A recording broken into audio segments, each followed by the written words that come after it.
Good morning or afternoon. I'd like to welcome everyone to a National Dialogue, Civil Rights History, and Present-Day Events webcast. We are glad to have you with us. A few housekeeping notes to begin. As you entered the WebEx console, you either joined us via audio broadcast or by phone, which was automatically muted.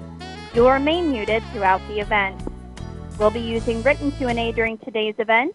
If you have a question for any of the panelists at any time during the WebEx, please enter your question in the WebEx Q&A panel as you think of them. You can find the Q&A panel at the bottom right hand of the console. Please leave the WebEx chat window for communication for our WebEx facilitators for problems or issues you may be experiencing. Again, please enter your questions for our speakers in the WebEx Q&A panel. At this time, I'd like to introduce Van White. Van, I will turn the program over to you. Good morning, everybody. And the first thing we should do is we should say happy birthday to Martin Luther King. Today is actually his birthday. Monday, we celebrate the holiday, but today is actually his birthday. My name is Van White. I'm president of the Rochester City School District Board of Education. I'm also chair of the Council of Urban Boards of Education. I am joined here at number 9 school by schools from across the country, 8 schools to be exact, in this unprecedented event. Some call it a webinar, some call it a town meeting. I would simply say you're about to be taken to school. But this is different than any other classroom that you've ever been in. First of all, it's digital. Secondly, it's national. We have schools and people from throughout the nation, including Missouri, New Jersey, New York, Michigan, California, Florida. And third, in this classroom, the students will be doing the teaching. Students have been asked, in this classroom and across the country, have been asked to break down Dr. King's speech into 4 themes: segregation, unearned suffering, discontent and demonstrations, and the dream. Students will teach us about these different themes from a historical and a contemporary perspective. Now, as students teach, you, the thousands of you that are registered, can participate by responding to the surveys that we'll provide and also submit questions, and you can answer those questions. Now, we're going to begin with theme 1. All right? You guys ready? Yeah. Hold on one second. Come over here. Now, I'm going to ask this young man whether he knows what this is. No. Probably not. You've probably never seen them, and thank goodness you have not. These are what they call slave pods. They were cowbells. All right? Now, during his speech, Dr. King said it was important that America understand its past, that even 100 years after the Emancipation Proclamation, the Negro was still shackled by segregation and discrimination. These slave pods were how they physically shackled us 100 years before the Emancipation Proclamation. Now, the question is, what is happening today? So approximately in our discussion, we want to know where in history black folks, people of color, have been shackled by the chains of discrimination. We're going to start with you, MLK. Tell us about it. Hello, I'm Yashua Bartlett, an 8th grader here at Dr. Martin Luther King Jr. School, Rochester, New York. We read Dr. King's dream speech and researched the history of what led up to the Civil Rights Movement, and then we engaged in a Socratic seminar. Tell us about it.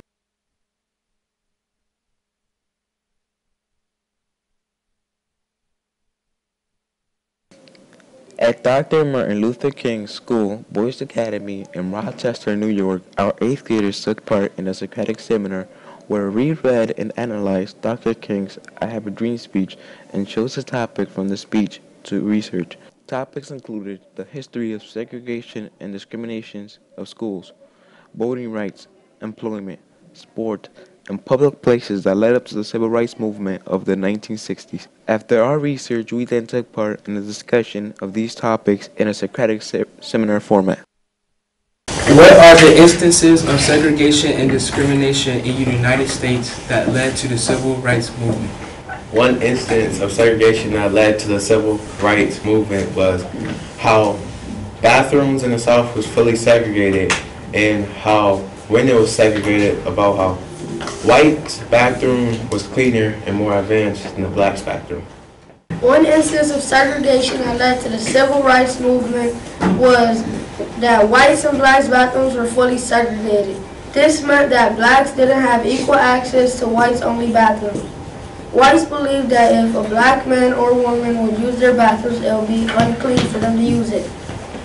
Another example of segregation that led to the civil rights movement was the unsanitary condition of black bathrooms. This was an example of how the characters of blacks, women, and men were degraded. I would like to add on about that because the 14th Amendment was to provide citizenship to everyone, not just a certain amount of people. So the bathrooms and restaurants, whether they separate, they should have brought it together as citizenship. So I got something to add on to that. Medgar Evers came back from the World War II and tried to vote. But as he tried to vote, a mob of white people appeared and stopped him. But since he didn't want to stop, they gunned him down in his own driveway. Also, blacks were arrested for standing around, but really what they were doing were waiting to register to vote. The Ku Klux Klan would even leave burning crosses on lawns of black families wanting to vote. They did this to bring fear into the families that wanted to register to vote. Schools were also segregated as black teachers not having much training as white teachers. I can also agree with Angel because in 1960, Ruby Bridges became the first black child to enter an all-white school in the South. Even though school was integrated, whites tried to keep blacks out by giving them a very hard test.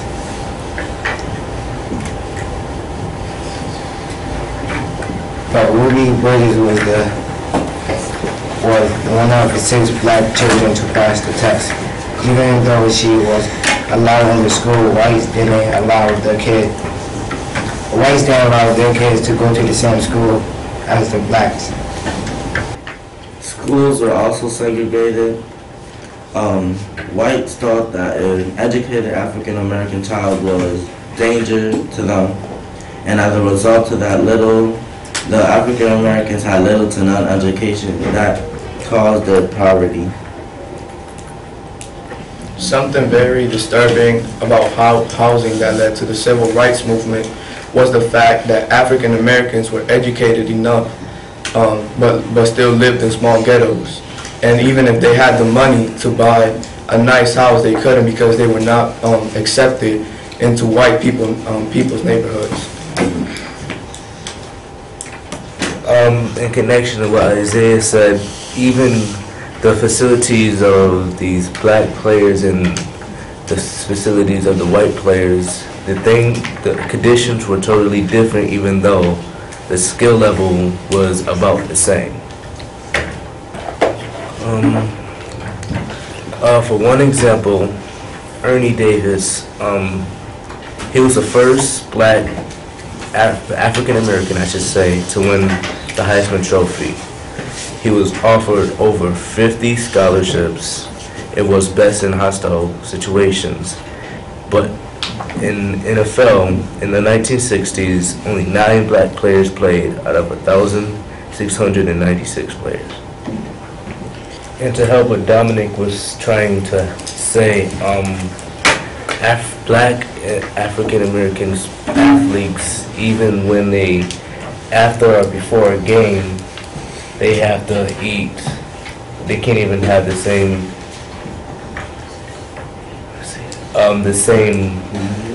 meal. I mean, they can have the same meal, but they can't stay in the same room as the other white athletes.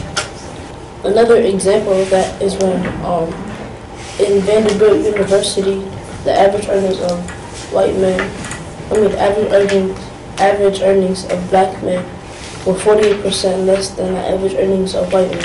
So then they got about half of the earnings of white men.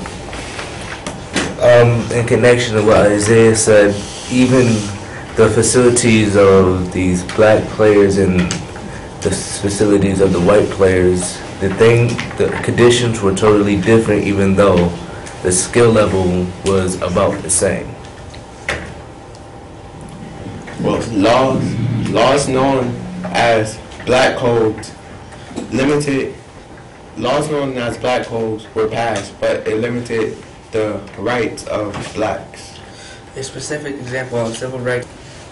Well, after the abolition of slavery in the United States, 3 constitutional amendments were passed to grant newly free African Americans legal status. The 13 was to abolish slavery, 14 was provide citizenship, and 15 was to guarantee the right to vote.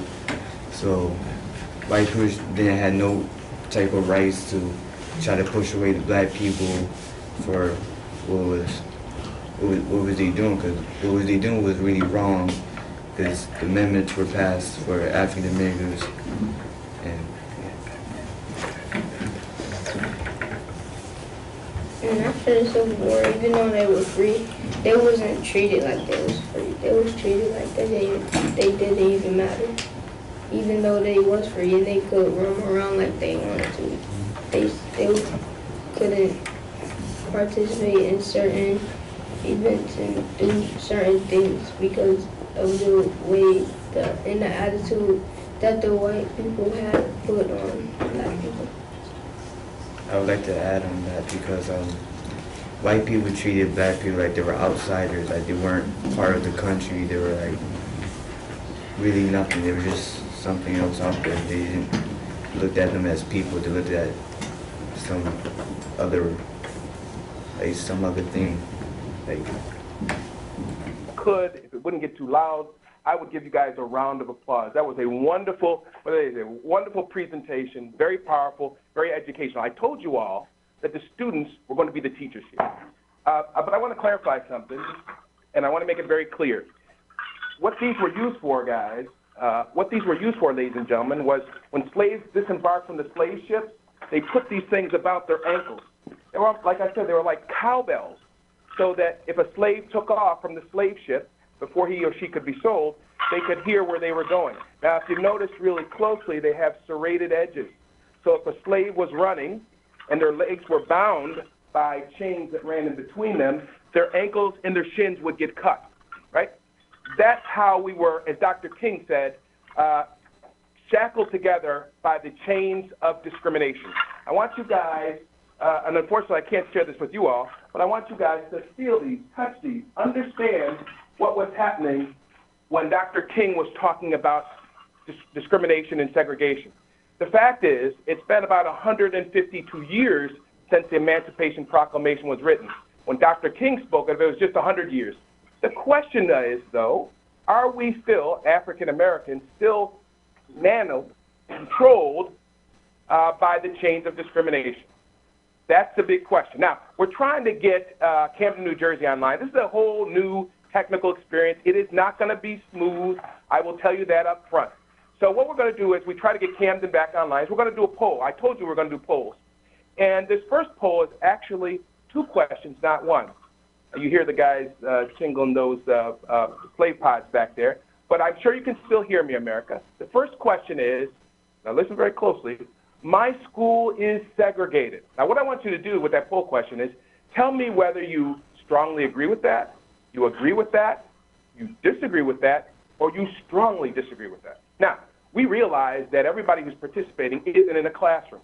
Some of you are adults and you've been out of school for quite a while. So we got a question for you in that first poll question. The second question is, and by the way, you students can answer this because you leave your classrooms and you go into neighborhoods. So the question is, the statement is, my community is segregated. Do you strongly agree with that? Do you agree with that? Do you disagree with that? Or do you strongly disagree with that? Now, we're going to wait for the poll results to come in, and as we do, I wanted to give you a little housekeeping information. You know, you all can ask questions. That's the beauty of this technology. You can ask questions real time while we sort of figure our way around the technological, digital questions that we have and difficulties that we're having right now. And you can submit them, and I think, I'm not an expert at this, by the way, but I think the question box is in the lower right-hand corner of your screen. I want to ask these gentlemen, as we still try to get Camden online, do any of you feel like you've ever been discriminated against? People aren't really expecting this question, but that's the beauty of it. We can do this live, and we can get live answers. Anybody here raise your hand if you felt like you've ever been discriminated against? Nobody ever feels like they've been discriminated against? Don't be embarrassed. Young man over there, tell me very briefly what happened to you. Loud. Loudly. Stand up. Tell us your name. All right. I was walking with my friend. Loud. Yeah. Louder. Louder. I was walking with my group of friends and all that, and went to this house that my friend knew. And you know, at first it was alright, but like I felt like I was like the outsider because when I tried to talk to them, they were kind of pushing me away. You know, so like I didn't feel like I fit in. I heard like a couple of whispers like behind my back, you know, talking like bad stuff about me. You know, like they don't like either like they didn't like me. Now let me ask you a tough question. These people who were treating you differently, what race or ethnicity were they? I said, when you were in this group of folks, you gonna come up here with me? All right, come on. Man, don't stroll, come on up here. All right, Vargas, Mr. Vargas, right? Yes. All right, so these people that you were hanging out with, talking to, were they African American, Caucasian, Latino? What were they? Well, they were Latino. They were because I'm Latino too, but they're like, I don't know, for some reason there was like not a connection that I had between them. Okay. So yeah. So you felt, even amongst Latinos, you felt you were segregated? Yes. All right, all right. What did you do about it? Anything? Well, I mean, I tried to hang out there for like as long as I can, but I felt that I wasn't fit, so I went back home. I hear. Let's give this young man a round of applause for his courage. Thank you, Mr. Vargas. Now, we're ready to move on to theme 2. I guess we can't get Camden in. I guess we will try our best to do that in a minute. Now, theme 2 deals with unearned suffering. You know, it was one of the more powerful parts of Dr. King's speech. He told us that unearned suffering was redemptive. And what he meant by that was he believed that people who marched and faced fire hoses and faced lynchings and faced all kinds of physical and emotional abuse, eventually they're having to endure all that would mean that America, young men in this classroom and young men throughout this country, young women throughout this country, people of color, would ultimately benefit by these folks having endured this kind of painful demonstration response, right? So what we want to ask people now in this particular theme is whether they believe that, in fact, we've benefited as a country as a result of the unearned suffering of our civil rights leaders. We're going to go to, I'm sorry, where are we going? Tulsa, Oklahoma. Tulsa? Good morning or good afternoon. We are 7 students from Booker T. Washington High School in Tulsa, Oklahoma. I know the sign, everything says Edison, but we're from Booker T. Washington. We're going to talk about unearned suffering. So the first question I have for you today is, how is unearned suffering different from earned suffering? Just have an obvious question, though, because earned suffering obviously means that whatever you did, you deserved it, and that you deserved to earn the suffering. But unearned suffering means that no matter what you do, you're put down because of a belief. It's really seen on both sides. I mean, like, especially during the days of segregation, I mean, a lot of people saw what African Americans were going through as really oddly, like, actually earned suffering. I mean, it's very weird to think about. I mean, people back then actually used to think that African Americans were, you know, inferior and gave them all these discriminations when really much unearned. I mean, they really hadn't done anything to deserve it in the first place. So let's move into some examples, because we're sort of talking about that. What are some examples of unearned suffering that African Americans endured leading up to the Civil Rights Movement? I think the ruling in the court case, Plessy versus Ferguson, the separate but equal thing, is kind of unearned because it's not equal if it's separate. And here in Tulsa, a big example of unearned suffering is the Tulsa race riot, which took place just a couple miles away from our school, where an accusation of rape ended up completely destroying the Black Wall Street, which was full of businesses and homes and the lives of many African American people. And they didn't deserve to have that taken away from them. Even like before the Civil Rights Movement in the first place, like before that was even a concept. I mean, for slavery, I mean, that was probably the most, unearned suffering that there could be. That's huge. And what they do to deserve that? Nothing. It was pretty much just like immediate. All right, so let's get to the heart of the theme, which is Dr. King in I Have a Dream speech talks about, or he says actually, unearned suffering is redemptive. What does that mean? What did he mean when he said unearned suffering is redemptive? Well, when he says it's redemptive, it kind of applies to both groups of people, the oppressors and the people who are oppressed. One side can recover from being segregated and unearned suffering, and the other one can be forgiven for what they had done to those people, and in the end it'll all work out. Also, it's redemptive. I think for the oppressed, that this experience will make them stronger for if they want to do any future riots or any future events. It kind of strengthens their voice a little bit.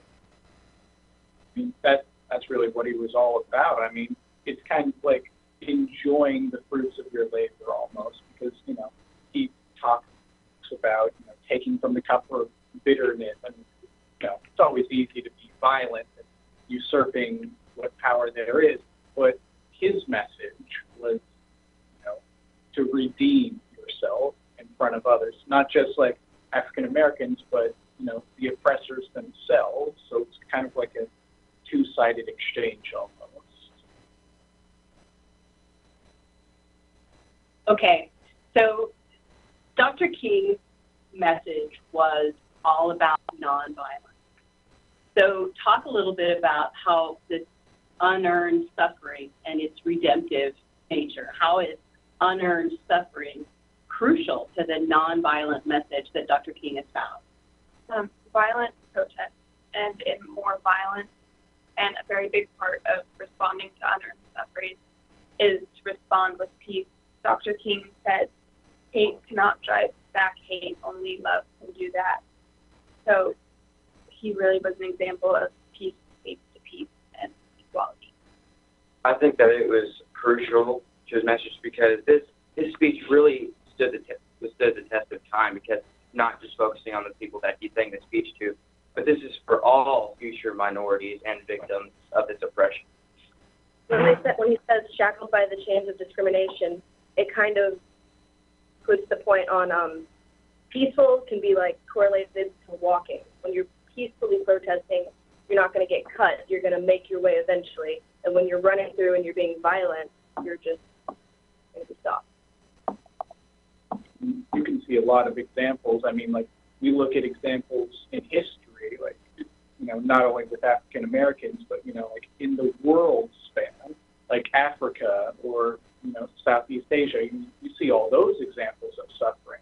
But, of course, like the next school that we're about to see, they'll be able to tell you about a lot of current day, cycles between peace and war, and how it's very weird because everyone else thinks it's important to, like, tip the scales in your favor, like win power at the expense of others. But his message was more of a balance, and I find that really special.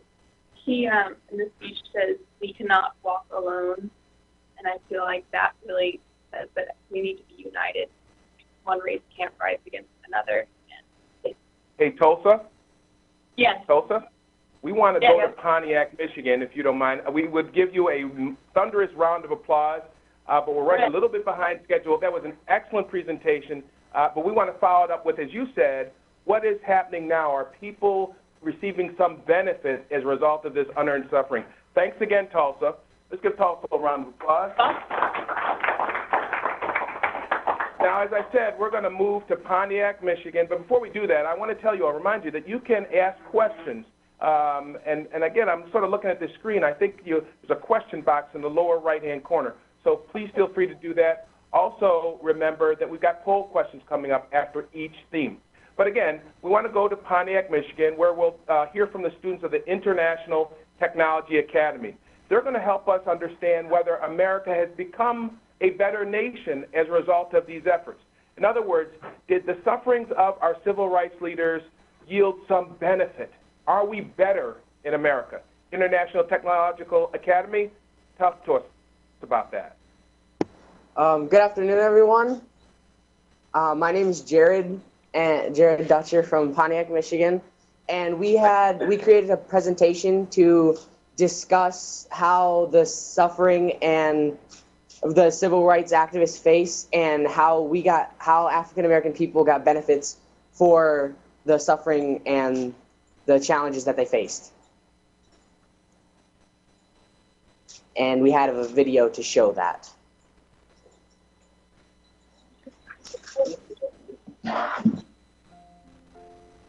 Everybody else did a video. You guys are rock stars. You did it live.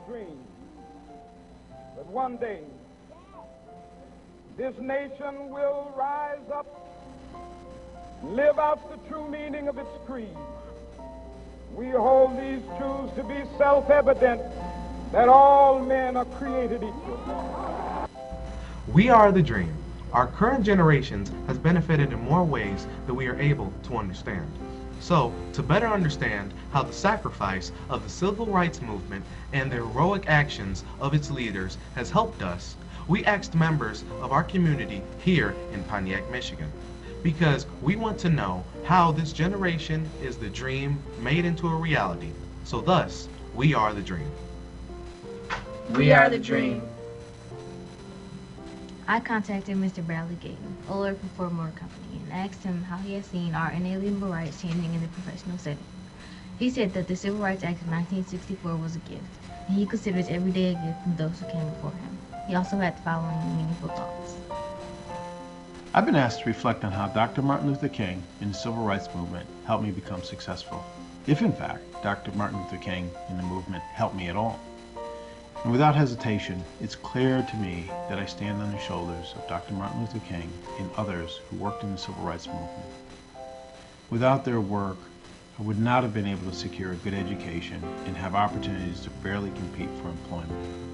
The foundation that the Civil Rights Movement laid provided tremendous opportunities for all of us, and it's important to take advantage of the foundation that was laid for us to achieve success. In addition to the work that Dr. King and the Civil Rights Movement did, I've also been influenced by Dr. King's leadership principles. Dr. King led with absolute courage, a focus on service to others, and accountability. And I endeavor to consistently do the same every day. 我们是希望. In the I Have a Dream speech, Martin Luther King talks about how people in the 1960s were still not free from segregation or discrimination. I asked one of our teachers what benefits has she seen in her lifetime. When I was in kindergarten, my family moved into an all-white neighborhood, and we literally had crosses burnt in our yard. We weren't allowed to walk to the neighborhood stores, play unattended, because whenever we did, we were called names and we were harassed. So the benefit that I'm experiencing now as an adult is my family lives in a neighborhood that's diverse, and that would not have been possible if it wasn't for Dr. King and the struggles that other minority people went through, so that we have the freedoms that we have today.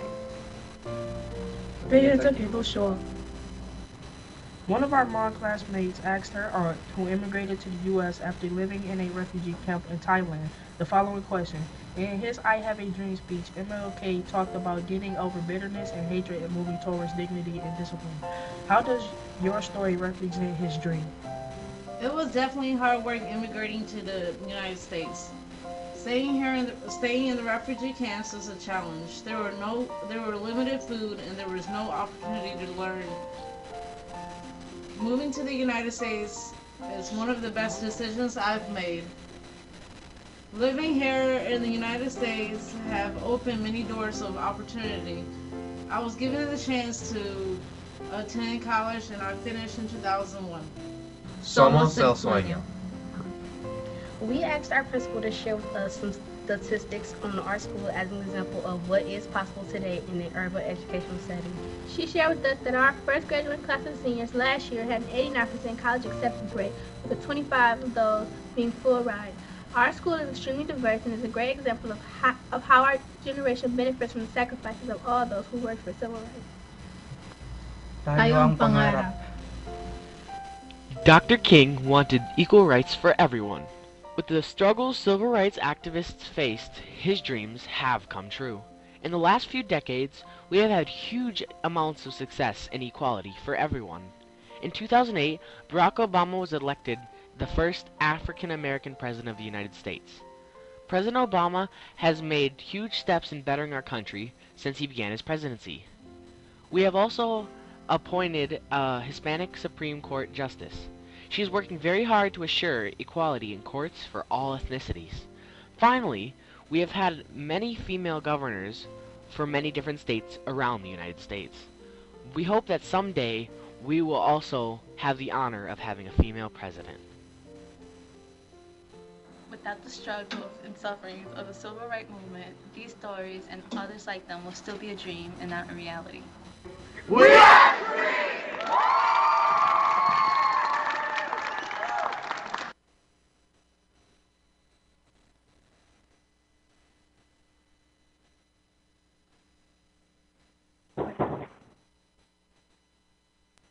Wonderful. I usually make a case by offering evidence, and I got to tell you, they presented some great evidence in terms of answering the question, has the unearned suffering been redemptive? But we want you to answer that question. And so the next poll question number 2 is, do you believe that the sufferings that civil rights leaders and people of color experienced during the 50s and 60s during the civil rights movement resulted in equality for people of color? You saw those students from Pontiac answer the question, but now the question is put to you. Now, I want to be clear about this. When I ask that question and I ask you to respond, you have 4 choices. You can say you strongly agree with that statement. It means you really think that's correct. You think that the sufferings of the civil rights leaders have resulted in some benefit. You heard some of the benefits described on the screen just a few minutes ago. Do you agree with that statement? Not strongly, but you agree with it. Do you disagree with it? Do you think that all that stuff that they went through didn't benefit them at all? Or do you strongly disagree with it? You don't see any benefit to the sufferings of our civil rights leaders in the last 40, 60, 70 years. That's your question. And again, we will shortly release the results of that poll. As they come up. My eyes aren't as good as they used to be, but as soon as the results come up, I'm sure somebody will tell me. Now, here's the great thing about technology. You got to move quickly with it. You got to adjust with it. Remember I told you all we lost Camden and we couldn't get them back online? Well, I think we've got them back online. Now, you got to remember, that was a question about those shackles. Who's got those shackles? Where'd they go? Bring them up here. Come on up here. Quick. Man, act like you got some energy. Come on, quickly.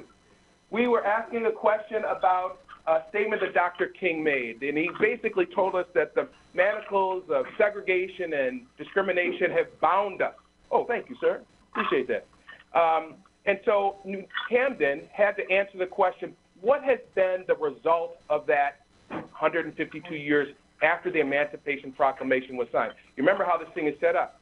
One class tells us the historical perspective, and then the other class, another part of the country, tells us the contemporary perspective. So it's up to Camden, that is Met East High School in Camden, New Jersey, to tell us what has happened in the 152 years since the Emancipation Proclamation. Are we still shackled by segregation and the chains of discrimination? Met East, are you there? Let's go to Met East first. Is Met East there? Yes. All right, tell us about it. Are we still shackled by the chains of segregation and discrimination? Can you hear us? Yes, I can hear you. All right, well, tell us. We're standing here in Rochester, New York, at the Young Academy for at Martin Luther King Elementary School, and I've got some shackles in my hands, and we've had another school district tell us about the historical perspective, but what can you tell us today? Are people of color still shackled by the chains of discrimination and segregation? Yes, I feel that African Americans are still chained because of the discrimination and segregation, because of police brutality to African Americans, and the way that African Americans treat each other based on color of their skin. Okay. Good morning. My name is Dondia Kristen, and we are the 11th grade representatives of Medes High School. Today, our essential question is, does discrimination or segregation still exist? One of the examples we researched was a census map of Detroit, found on diversityinc.com, written by Chris Honig. The map clearly indicates segregation throughout the city of Detroit. In the blue is where the white population lives, and in the green is where the black population lives. The city is divided by the infamous 8-mile road. Now we will have Marcel Jenkins. Good morning. My name is Marcel Jenkins, and I'll be presenting a rap that I wrote based on discrimination.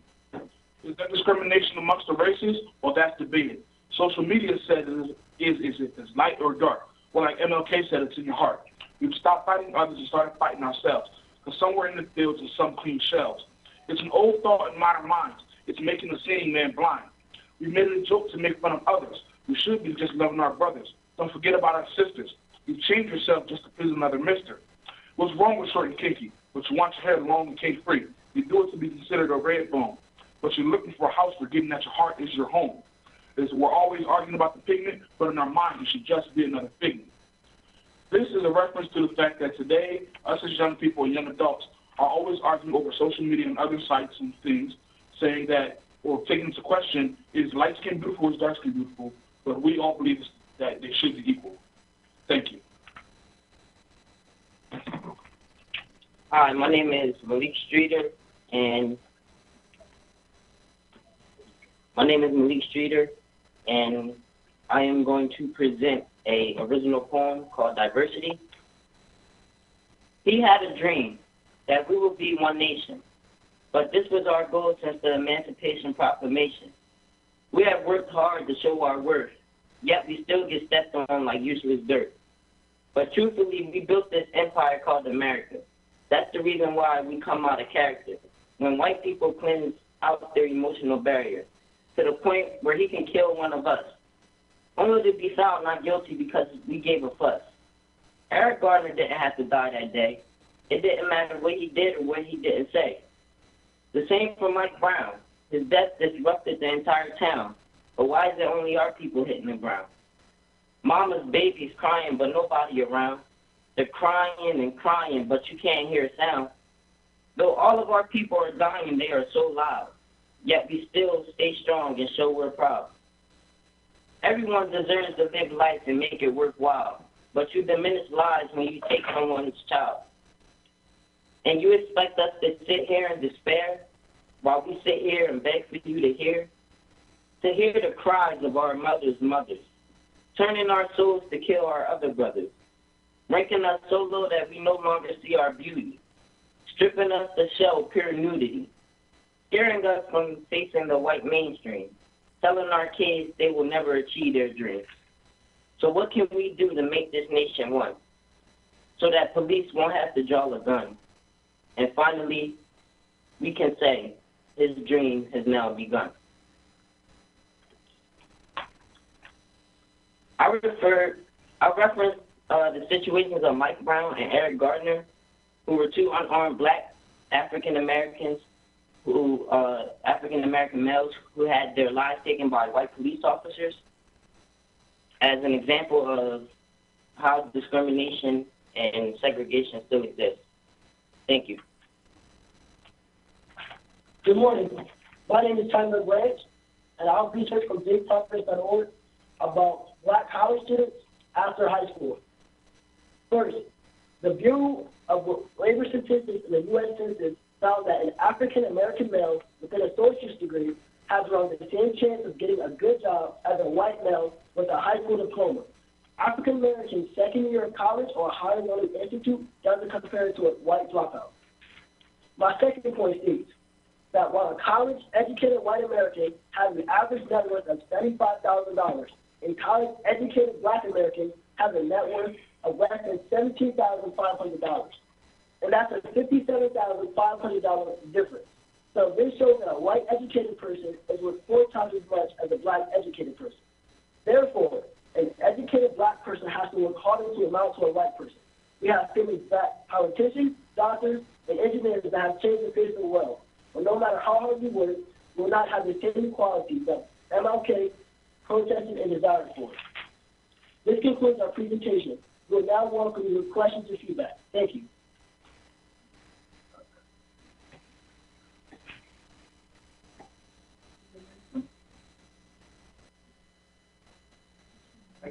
All right. Wow. Again, I got to tell you, by trade, I'm a lawyer, and I love this part where people present evidence. Hear the evidence that they presented in terms of whether we're still shackled by discrimination. Very, very powerful evidence. The poetry. This is a great medium. You guys made a presentation, used a video. The other young brother there offered up a poem. Very, very powerful stuff. We have to move on to theme 3, though. And theme 3 relates to discontent and demonstrations. Dr. King said we should never walk alone. We must always look ahead, and we must never look back. Those were his words when he offered them up in 1963. Now, when he offered up those words, my father, Sam White, was in that crowd. He actually wore a button, the same button that Dr. King wore. It's the button that I wear today. This button is over 50 years old. Now, Dr. King was right. My father and the hundreds of thousands of people did not walk alone. And in fact, thousands and thousands of people marched and walked in advance of 1963, and many walked and marched after 1963 in cities like Birmingham and Selma. We're going to walk on down digitally to Tampa, Florida, Hillsborough County, and get schooled on the history of protests in the United States. Hillsborough, are you there? Yes, I am. Go ahead, tell us about it. All right, greetings. I am Ms. Shipp Washington, social studies teacher at Jefferson High School in Tampa, Florida. Allow me to extend a thank you to all for allowing Hillsborough County School District, Jefferson High School, and of course our students to be a part of this remarkable opportunity. In a moment, what you will see will be a video presented by 8 outstanding current and former African American history students who were selected to participate in a panel to present theme 3, the historical question of unrest and discontent during the civil rights era. At this time, I present to you our video.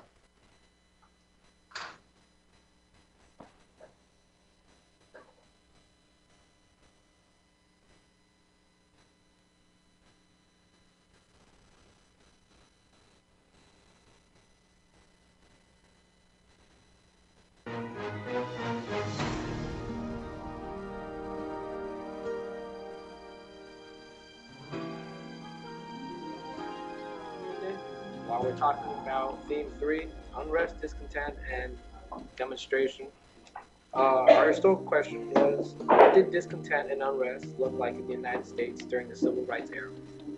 Both blacks and whites in the North and pretty much kind of like around the world, they were unhappy with how they were being treated or how the South was treating them. There's also a different side with the whites. They felt treated because the black community, they could take jobs, they could serve, they could all take their jobs, leave them. They were basically just, the whites feared them, so they tried to limit their power by making segregation, other kinds of laws. So continuing on, we are at our last segment in our debate, and our last question, which is, how does the unrest now relate to the unrest back then? I believe that the violence compared back then was more violence towards the people because laws weren't in favor of the actual people. It was more against the people. As of now, it's more in favor of the people. So it's kind of a chance now. It's more of a chance. And the civil rights era, I think that they really didn't have the chance, like the laws that were set in place, that they weren't able to hold the gun that they have, that we're able to hold today. So I think it's more violence in today's society than it was back then. It is more violence today because, like, back then it was just like they were getting on the beat and they couldn't like have weapons or use weapons. And it's like today, the next person is carrying a gun, so it's the next person. It's like violence just getting stronger and stronger since the minute. It's like not almost every day, but almost every week. But it was more deaths back then than it was today. So I think more violence occurred back then than today. Stronger because people grew up knowing and thinking and were taught that being like racist and not liking one, like I think that was stronger. But today's police brutality back then was more because there wasn't as much fair justice based on like today we have more laws put in place and The laws of today were set back then, but the civil rights era have been a greater movement than it is as we know it. The laws are set in place, but just because laws are set in place don't mean that the citizens of the world actually follow them. Meaning that a human is not supposed to kill another human, but we still see many deaths in the USA today. So I feel that the same things that happened in the civil rights era would still have occurred. There would be no difference because blacks are not equal in the government. So I disagree with what you said earlier. I feel that whites have a little, leadway with the laws in society today. I believe that this generation they're not being taught the same morals that they were taught in older generations. It's not the same, like younger generations go straight to like violence and shooting, while the older generation is more about coming together, trying to find a solution. Rather, that's what was going on during the civil rights era. They were coming together. So, do any of you think that the idea of the greater good has been pushed forward, or has it been held back by the riots now compared to the riots back then? How so?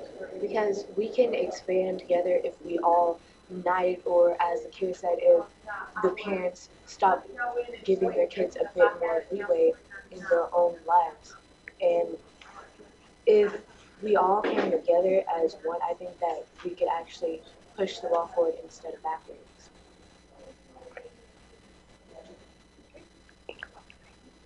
Okay, something to take away from this is if the recent criticisms have been in regard to civil rights activists, why doesn't the younger generation step up and take more action? Would anyone like to take it from here?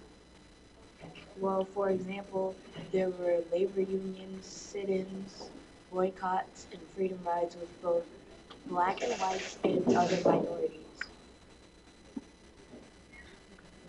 To change the topic a little bit, I wanted to ask this question, which was, was the reaction of the nation just or unjust with the assassination of Martin Luther King Jr.? The reaction, it was just because they were all mourning together, and I felt like once they started mourning everywhere, like even the whites and the blacks and the other minorities, it pushed towards a stronger sense of unity, and it helped push for the rights of blacks to come to face. I agree with you, Lanaya, because they felt like as if all their hard work was faced for nothing, which is why they were grieving so hard and why there was so much crime during the assassination. I mean, after the assassination. I feel it was just because he worked so hard to bring everyone together. So when he was assassinated, it kind of crushed everybody, and they felt like nothing would have like been accomplished if it wasn't for Dr. Martin. I think it's unjust because the way that we carry out and we do things may like seem different to other people, and like it may not seem right, but at the same time it's just because people may have like a different perspective or a different opinion on how their lives are. I'd have to agree because, for example, it's like more separate paths than back then, where there was two sides where you were for civil rights and rights for all the minorities, and then on the other side where you don't want it to happen. As in today, like say someone you don't know died in Alabama. It's not much of a struggle because it didn't affect you as much. However, if it was your own child or one like that you love, it would have a much greater impact because it affects your life personally, and you'd have more strive. Which this shows is that in American society we're more separate. When back then we were all more united together.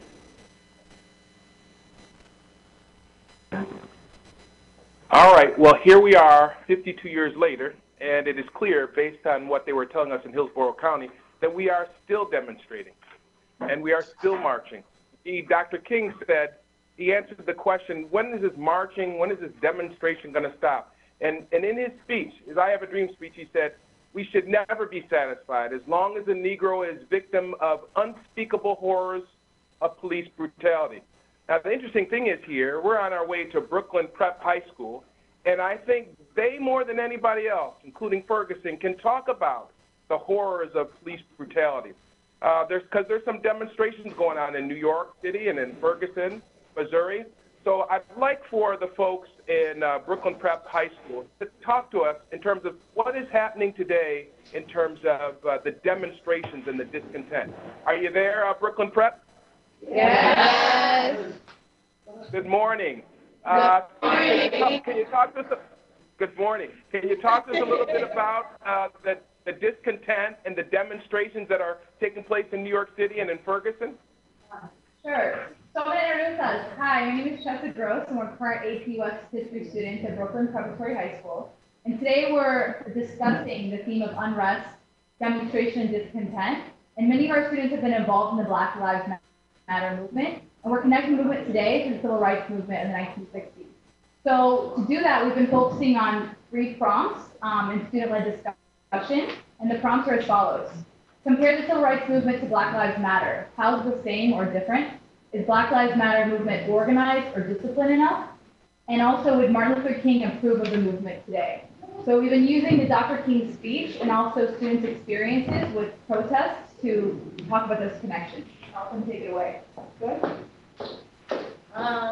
What I would want to say is that between the civil rights movement and the Black Lives Matter movement, there has been a little bit of similarities, but much more of a difference between the two. I would want to say with the civil rights movement that I would like to point out that there was a leader, which was Martin Luther King Jr., and then there was multiple advocates to help and make an organized movement in order to bring everyone together. Now with the Black Lives Matter, everyone had their own opinion and they just wanted their voices to be heard to make sure that, you know, what's going on in our communities today was wrong. I would like to pass this to Elisa. One quote that really stood out from the speech is, "We must rise to the realistic heights of being equal voice with soul," because back then in civil rights, they really used that power to like they were showing and really trying to put together. I grew up in the Black Lives Matter. They like you could see how they feel, but they showed it as like cursing and stuff. But it's like we have to stop that, and that's where we need a leader to really contain that you know structure into sending out the message. I'm gonna pass this on to Lydia. Thank you. I think that the vision is the same as the vision of the civil rights movement. Yeah, we are in a colorblind era and we're fighting for different things, but we're still targeted or discriminated against as a group. And I'm sick of hearing that everybody's saying like we have less to fight for. If anything, we have more to fight for because there's a genocide of our people of color going on, and I think that people need to hear this voice.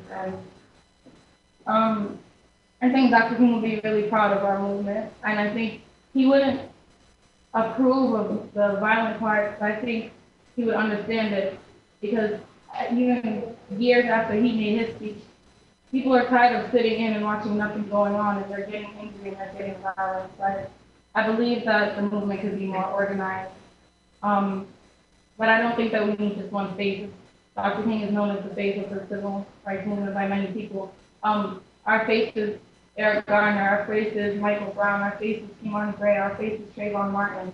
We don't need just one face because there's so many things going on.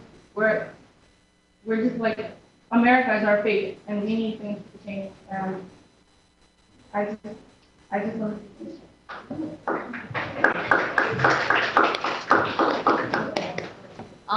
I just want to start off by quoting from the speech Arabic, where Martin Luther King says, "We cannot walk alone, and as we walk, we must pledge that we shall always march ahead. We cannot turn back."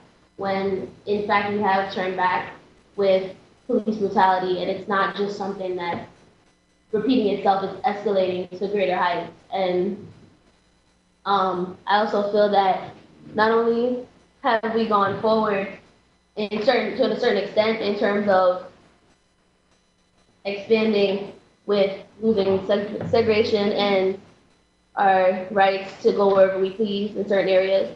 I feel like to an extent we haven't really moved forward because lives are still being lost. And he also goes on to say that we are all equal and that we are still victims of unspeakable horrors of police brutality. It's something that's going to continue, and if we don't stand up and protest like some students at Brooklyn Prep have gone on to do, then it's not something that's going to change. And if we just sit around like people have been saying that it's not going to change anything, then what do we expect? I would like to also quote something. Martin Luther King said, "We can never be satisfied as long as the Negro is the victim of unspeakable horrors of police brutality," which I totally agree with because everything now is still going on today. And I have been in a protest at Washington Square in New York City, and there I heard the quote, "We cannot breathe, no justice, no peace." And for me, it hits hard because to see all our people united and nothing going on, we're not being heard. And I think it's totally unfair that Martin Luther King has pushed such a movement and it's still being undone. But 100 years later, the Negroes still not. I feel like even after speaking about our racism is not, I feel like it was back then. So we need to look at us as African Americans as criminals, never as victims.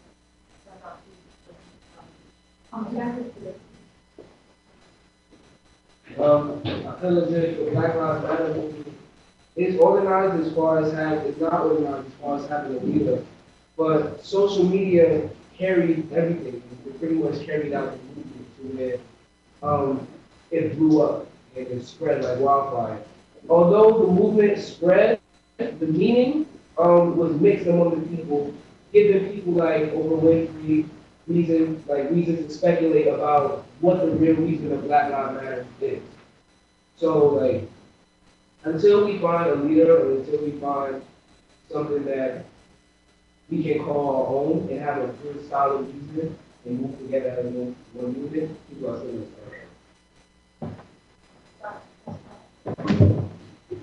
I want to go back to what Nadia said about us not having a face. I believe that the youth is our face because we as the youth, if African American males and females are being killed by police, what country is there going to be? I feel like if we don't have a voice and if we don't speak out and if we're not the face of our own movement, that there won't be any movement because a face of a movement is not something that's chosen. Dr. Martin Luther King, they didn't choose him. He was born into it. They didn't sit down and make an agreement that he was going to be the leader. He just rose to the occasion, and for the movement to be criticized that it doesn't have a leader, it doesn't have a leader because it's not meant to have one. It's not meant to have a face. Thank you so much, students. Okay, great. Thank you so much. Signing off from Brooklyn Prep. Good. Okay. Thank you, Brooklyn Prep. We're back here in Rochester, and I'm going to tell you, it's literally very hot in this room, and it's about to get hotter because the poll question I'm about to ask, the poll question I'm going to ask is a very intense question, and some people may not be ready to hear the question, and even more people may not be ready to answer. Dr. King said in his speech, and somebody said it in New York City, we must not allow our creative protests to degenerate into physical violence. So what I need you to do is tell us whether you disagree with this statement, strongly disagree with this statement, agree with this statement, or disagree with this statement. And here's this, I'll repeat the options again, but here's the statement. Given the allegations of police brutality in New York City and Ferguson, we've heard people talk about it in this room and across the country a number of times already, do you think that physical violent protest is justified? Now, I'm going to repeat that so it's clear what the question is. And you have to give your response to this statement. Somebody says to you, given the allegations of police brutality in New York City and in Ferguson, Missouri, physical violent protest is justified. What do you think if somebody says that to you? Do you strongly agree with that statement? You agree with it, sort of? Do you disagree with it? In other words, you don't think that violent protest is wrong under any, you don't think that violent protest is right under any circumstances, or do you strongly disagree with it? Now, again, we're going to try to get you the results of that poll in a few minutes, but we're going to move on to question 4, theme 4. As we do that, I want to remind you folks, and I've seen some questions here on, I got to tell you all folks, I'm looking over this way because there's this very fancy, very big smart board. And I'm looking at what's going on. And there are some questions that are being asked. I can't move too far out of the camera's view, but someone wrote a question, a lack of unity is the base, oh, see, they moved the question on me, so I can't even finish the question. There are questions, oh, here it is. Okay, a lack of unity is the base of the problem and the solution. Another person writes, hello, can we have the full names of the students participating in Hillsborough video? I'm sure we can arrange to get that to you. And there's another question. I live in Detroit. Listen, we got Detroit on the line. My brother, by the way, lives in Detroit. I live in the Detroit area, and that is correct. Hold on, I'm moving way out of the view of the camera. 8 Mile is the dividing line, and many people will not cross it. I know what he's talking about. 8 Mile is a big street in Detroit, and what this person is saying is there's a racial, socioeconomic divide. Keep the questions coming in. I'm going to tell you at the end of this segment that we're going to disperse those questions amongst the schools, and the schools are going to help us respond. We got poll results. All right, here we go. Dr. King said we must not allow our creative protest to degenerate into physical violence. I'm having a tough time reading these results here. Let's see. 5% strongly disagree with that. 21% agree with that. 26% disagree with that. And it looks like a whopping 47% strongly disagree with that. That's wonderful. That's good to know that we're getting everybody engaged in the conversation. Now, we're coming close to the end, and it's appropriate that we end our discussion with a discussion of the dream.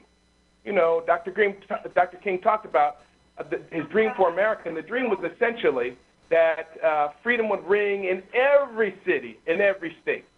And that's what we've essentially done here today. We've crossed the American landscape from the East Coast to the West Coast. So we turn to the students at Samuel Compers Middle School in Los Angeles, California, for examination of the dream. My understanding is, McClure, you're going to use a video to talk about the dream. Is that right? Are you there? Yes, we're good. Yes, can you hear us? Yes, we can hear you. My understanding is you have a video to show the nation? Yes. Is that right? All right, well, let's see it. I have a dream. The presence of the flag of our country, emblem of our Constitution, remember the principles for which they stand. Department 3, the Superior Court is now... This nation will rise up, live out the true meaning of its creed.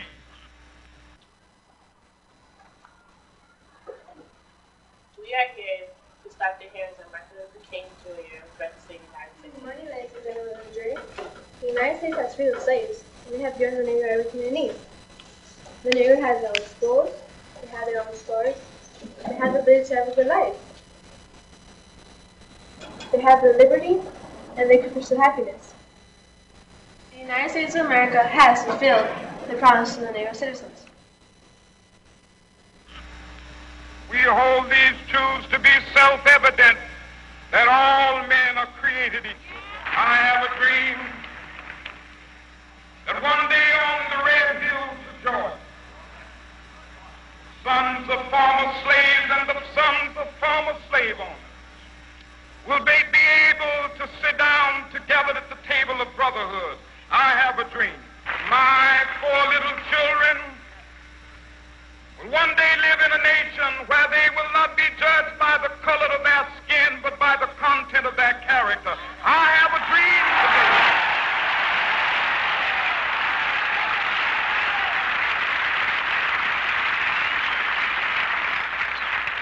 I have a dream that one day every valley shall be exalted.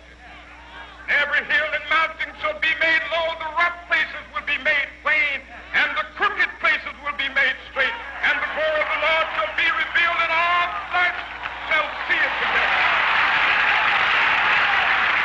Ladies and gentlemen of the jury, My client, Dr. Martin Luther King, is here today because the United States of America has made a citizen's promise.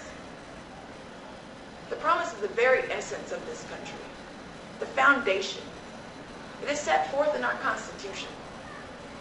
Our nation has promised all men are created equal, and that all men have the right to life, liberty, and the pursuit of happiness.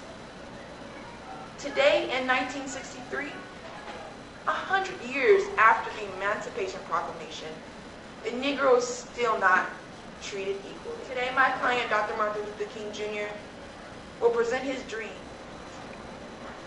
Do you swear to tell the truth, the whole truth, and nothing but the truth? So help you God? All we say to America is be true to what you said on paper. We shall overcome. We shall overcome. We shall overcome someday.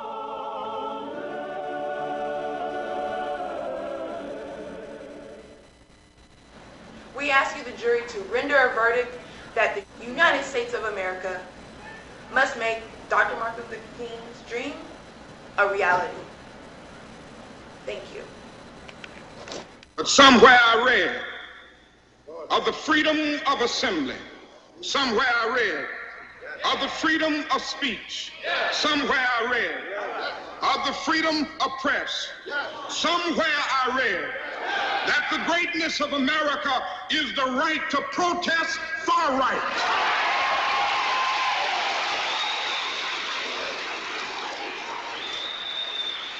And so just as I say we aren't going to let any dogs or water hoses turn us around, we aren't going to let any injunction turn us around.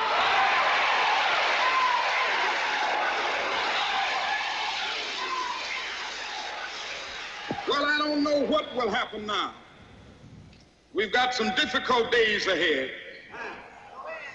But it really doesn't matter with me now, because I've been to the mountaintop. I don't mind. Like anybody, I would like to live a long life. Longevity has its place. But I'm not concerned about that now. I just want to do God's will. And He's allowed me to go up to the mountain. And I've looked over and I've seen the promised land. I may not get there with you, but I want you to know tonight that we as a people will get to the promised land.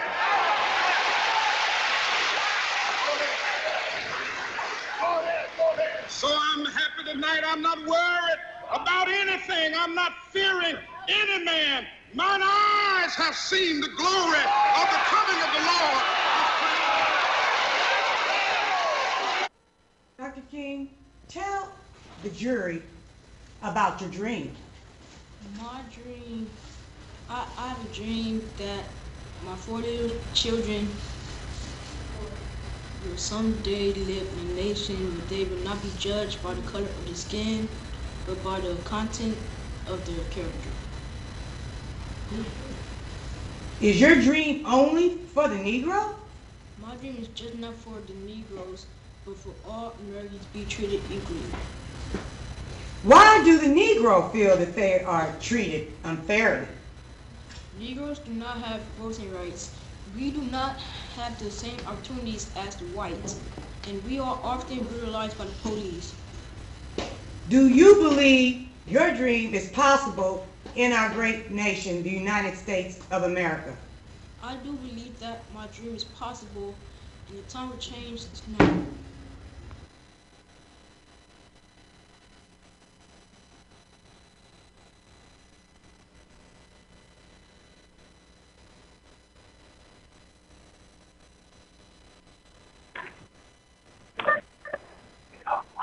Have the jury reach the verdict.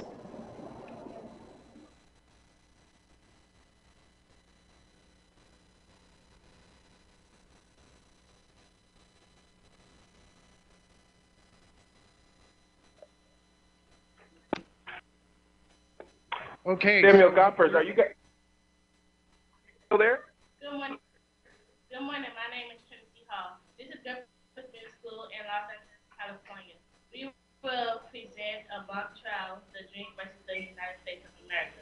And in that mock trial, what we put to the jury the question, should the United States of America make Dr. King's dream a reality? And so I want to ask a couple of students, do you think that Dr. King's dream should become a reality, and why? Yes, Corey. Anyone?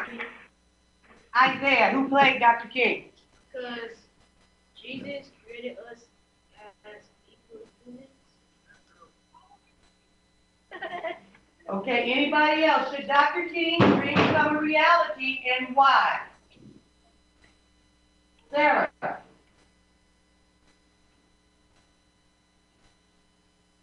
Well, we're a little stage fright here at Gofford, but I can concur that the jury is out. Has the reality been fulfilled? We have seen some progress with so many African Americans and people of color, so we're still trying to achieve that dream. Thank you. Thank you. Thank you. It is, I would agree with you. Again, I'm a lawyer by trade, and I love these connections to the legal profession. I would agree with most folks that would say the verdict is still out. But you know what? There's still some additional evidence, if you will, that has to come in. We're going to go to Ferguson, Missouri. And I got to tell you, when Dr. King talked about the freedom ringing and listening to the freedom bell ring, these days it's tough to hear that ring through all the fire sirens and the police cars. There's a lot of violent protests occurring in our community. So what we would say to the folks in Ferguson is, help us hear freedom bells ring through the police sirens and the fire alarms. Are you there? McCluler South Berkeley School in Ferguson, are you there with us? I'm here. How you doing? I'm blessed. How are you? Can you hear us? Hello. How are you? We can hear you. All right. Tell us about Dr. King's dream. Can you relate to this issue of Dr. King's dream in light of what is going on in Ferguson? Well, today we're going to present you with a video telling our experience during this situation and what is going down now and what has happened in the past to now in the present. So it's a video to show. All right. I have a dream. One day, this nation will rise up, live out the true meaning of its creed. We hold these truths to be self-evident. I'm gazing upward, a world I can't embrace. There's only thorns and splinters, venom in my veins. It's okay to cry out when it's driving you insane. But somehow, someday, I'll have to face the pain. It's all gone. In 2015, we reflect on Martin Luther King's dream. How far have we come as a nation? How much further must we travel to reach the mountain? Embedded in the heart of the Ferguson community, we've asked students, teachers, and principals from McCluer South Berkeley, have we achieved the dream? I'm a half and half on it. I believe that it's being implemented because people are protesting peacefully, as he decided that he was, that's the approach that he took to everything. But I believe that it's also not being realized because the brutality against the African American community from the Caucasian community is real, especially our police officers and our little black boys. I think just me being here shows how his dream has come true because, I mean, it's a dominantly black school and I'm a minority and I get to learn just as easily as they do and they learn just as easily as I do, so yeah. We have to, as adults, take back our kids. We have to expose them to things that, you know, one, teach them about where America was when we didn't have the freedoms that we have now. Right, so basically get back to basics. Get back to basics. We don't think about what's really important, and that is teaching our kids those core values, and like you said, getting back to the basics. Well, in short term, it's not. The actual speech entails that the two races, or all races in general, would live in harmony, which is what's not occurring based on the facts that blacks are beating blacks and whites on white and so forth and so on. So the general idea of peace throughout the speech was stated, but it wasn't heard. It didn't take heed. So the general idea is that Martin Luther King made a speech and it didn't prolong. I mean, we hear it, people recite it during Black History Month, but the question is do they actually listen to it? They don't, because if they did, we wouldn't be having these problems now. Martin Luther King's dream, I believe, has been realized in part, but not fully. You look around and I think a lot of what he dreamed about has come to pass, but when we see the tension that still exists, racial tension that still exists in our world today, I would have to say that this is not what he dreamed of, that there was more. There was more. So we've come a long way, part way there, but his dream definitely went beyond where we are in 2015. I don't think it's being used because I feel as if Caucasian people still feel as if they own us, like we are not human too. They still feel as if we are beneath them, which is totally not true. And I feel as if African American people feel as if they are beneath white people too. We should look at ourselves as if we are kings and queens, which we were at a point of time, which we should still be. You know? The situation with the protesters. I think we're in, I think we've begun a movement in this community here, which is extremely exciting and fantastic. And that movement is just beginning. One of the quotes from the I Have a Dream speech was that his children would be able to not be able to be judged by the color of their skin, and today that's what happens. On December 2nd, 2014, students from all Ferguson Florissant high schools staged walkouts in response to the non-indictment of Darren Wilson, the former Ferguson police officer who shot and killed 18-year-old Michael Brown. We're here to give justice. No justice, no peace. We out here. We out here to voice our purpose. Yes, we do this. Yes, it needs to be. But yeah, no, our school is out here not just to be out here for no reason, bro. We out here to give justice and peace. We need to get it. Just like they get it, we get it. You feel me? Like we need to get this real talk. For real. No justice, no peace. All of us are right. We need a voice. It wasn't right. It wasn't right. It wasn't right. It wasn't right.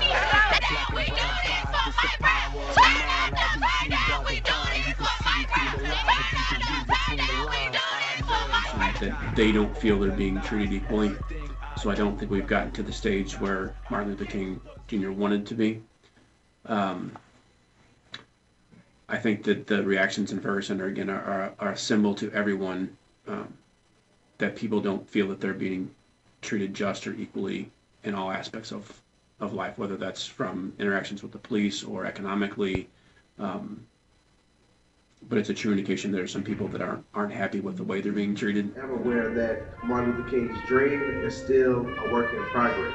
We're still working towards people being judged by the content of their character more so than by the color of their skin.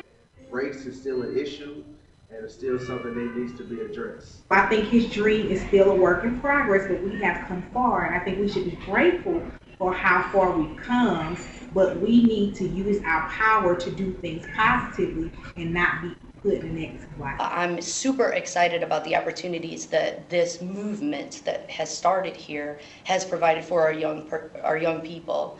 The Ferguson Youth Initiative is the first thing that comes to my mind. It's a super exciting group right here in Ferguson. Some of our most intelligent students at Berkeley are involved with it, and kids, high school kids, are starting to see, much like they did in the civil rights movement, that because they have less to lose, their voices have more to give. Freedom, justice, equality, education, and family are the core values touted as the necessary tools for economic and political mobility. Time will tell how and when Dr. Martin Luther King's dream will become our vision. every heart there's a place far from the man. Thank you, Ferguson. That was a powerful way to summarize our conversation here today. And anybody who didn't think that technology could accomplish Dr. King's dream, we provide you evidence that it can. Very, very, very, very powerful, moving presentation. We got one more poll question for you, and that relates to theme number 4, which is the dream. Dr. King had a dream, as you all know, for all men and women to be treated equally. What we need you to do is rank in order of importance the following solutions. In other words, what impact would each of these solutions have on making Dr. King's dream a reality? Access to quality schools? Or how about access to equal job opportunities? Or how about a criminal justice system that operates in a fair and a just way? Or how about access to affordable housing? Or access to affordable health care? Rank those solutions in terms of which you think could provide the greatest impact to making Dr. King's dream a reality. Now, I want to give you the results of our poll. We had poll question number 1 that asked folks about whether their school was segregated or not. 25% said they strongly agree that their school was segregated. Only 8% said they agreed that their school was segregated.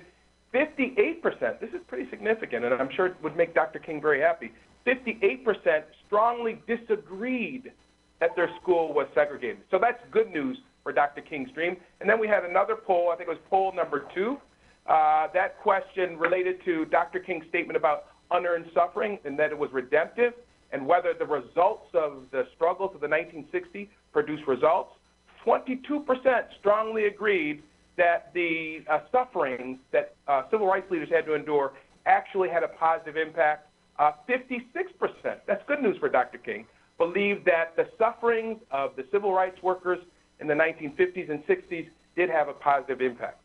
I got to tell you, before we close and before I thank folks, I want to share with you, and actually I think they shared it at McCluer High School, that you saw a quick reference to Dr. King's book, Where Do We Go From Here? I want to tell you all, this is a first edition printing of Dr. King's book. In other words, this was a copy that was produced at the time Dr. King was still alive in 1967 when he wrote it. I want you all to see something that's very important to me. This book was actually signed by Martin Luther King, signed shortly after he published the book. But I want to read to you all a very powerful and compelling portion of this book that I think sort of summarizes everything that we've sort of heard from everybody today. It comes from the last portion of his book. He says, "We are now faced with the fact that tomorrow is today. We are confronted with the fierce urgency of now. This is an unfolding conundrum of life and history, and there is such a thing as being too late. Procrastination is the thief of time. Life often leaves us standing bare, naked, and dejected with a lost opportunity. The tide in the affairs of men does not remain at the flood, it ebbs. We may cry out desperately for more time to pursue our paths, but time moves on. Time is deaf to every plea, and it continues to rush on. Over the bleached bones and jumbled residues of numerous civilizations are the written pathetic words, too late. There is an invisible book of life that faithfully records our vigilance or our neglect. We still have a choice in America today, nonviolent coexistence or violent co-alienation. This may well be mankind's last chance to choose between chaos or community."